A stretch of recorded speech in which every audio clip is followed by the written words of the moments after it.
బ్రహ్మముడి ఉంగరం. దీంతో చాలా విషయాలు మీతో మాట్లాడాలనుకుంటున్నా. ఇది వేసుకుంటే కలిసి రాదు అని చాలామంది చెప్తూ ఉంటారు. అయితే నేనిది 15 ఇయర్స్ పైగా వేసుకుంటున్నాను. ఇది నాకు కలిసొచ్చిందా లేదా అనేది వీడియో మొత్తం చూస్తే మీకు అర్థమవుతుంది. ఈ ఉంగరం నేను డిగ్రీ చదివేటప్పుడు మా అన్నయ్య మ్యారేజ్‌కయితే తీసుకున్నాను. ఇది తీసుకునేటప్పుడు అసలు బ్రహ్మముడి ఉంగరం అని కూడా నాకు తెలీదు. ఏదో నచ్చింది కాబట్టి తీసుకున్నాను. అప్పటినుంచి ఇప్పటి వరకైతే ఈ రింగ్‌ని నా చేతి నుంచి తీయనేలేదు. డిగ్రీ సక్సెస్‌ఫుల్‌గా కంప్లీట్ చేశాను. తర్వాత పీజీ సెట్‌కి ప్రిపేర్ అయ్యి ఎగ్జామ్ రాస్తే నెల్లూరు డీకేడబ్ల్యూ కాలేజ్‌లో ఫ్రీ సీట్ వచ్చింది. సో, అక్కడ 2 ఇయర్స్ సక్సెస్‌ఫుల్‌గా కంప్లీట్ చేశాను. ఆ పీజీ చదువుతూనే హిందీ పండిట్ కోర్స్ కూడా కంప్లీట్ చేశాను. ఆ పీజీ చేసేటప్పుడే పెళ్లి చూపులు, ఎంగేజ్‌మెంట్ అన్నీ కంప్లీట్ అయిపోయాయి. సో, పీజీ ఎగ్జామ్స్ అయిపోయిన 15 డేస్‌కి నా మ్యారేజ్ అయితే అయిపోయింది. తర్వాత వెంటనే ఇద్దరు మహాలక్ష్ములైతే నా లైఫ్‌లోకి వచ్చేసారు. వాళ్ళు పెద్దయ్యాక బోర్ కొడుతుంటే స్కూల్‌లో టీచర్‌గా జాయిన్ అయ్యాను.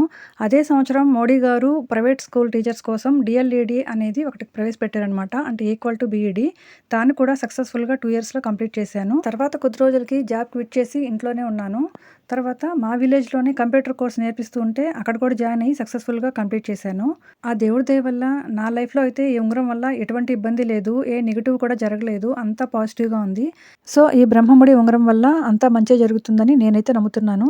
మీకు ఇంతకుముందే ఈ బ్రహ్మముడి ఉంగరం గురించి తెలుసా? మీ దగ్గర ఎవరి దగ్గరైనా ఉందా? ఉంటే కామెంట్ చేయండి. ఇంతేనండి ఇవాల్టి వీడియో.